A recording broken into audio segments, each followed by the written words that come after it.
It's breakfast time in the Marka refugee camp.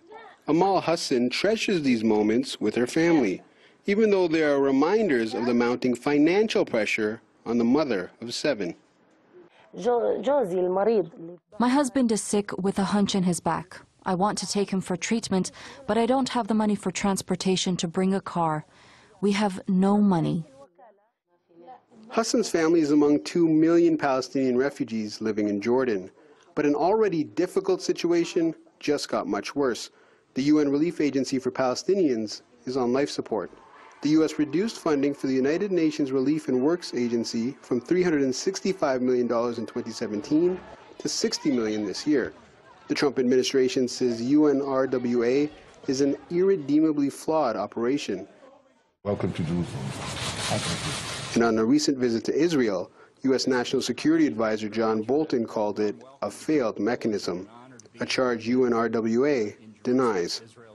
Because we're not quite sure what the basis of that statement is, because for the years the United States has been our biggest donor and has continually praised UNRWA for its high level of services. If you don't have the cash, how can you ask people to work? You know, it's a very challenging situation. And our cash actually is running out at the end of this month.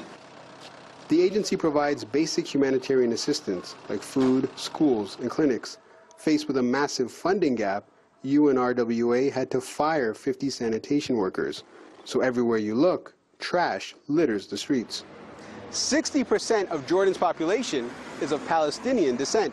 So it's no surprise Amman is leading fundraising efforts for UNRWA as it struggles to balance its books.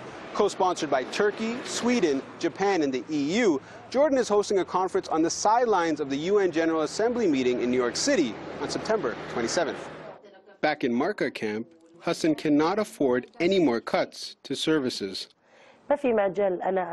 Sometimes I regret having kids because I cannot raise them. I can't give them what they need. It's become psychological pressure on top of financial pressure. And as assistance gets harder to come by, she worries about what her family will eat today and whether they will have anything on the table tomorrow. Aadel Haleem, TRT World, Amman, Jordan.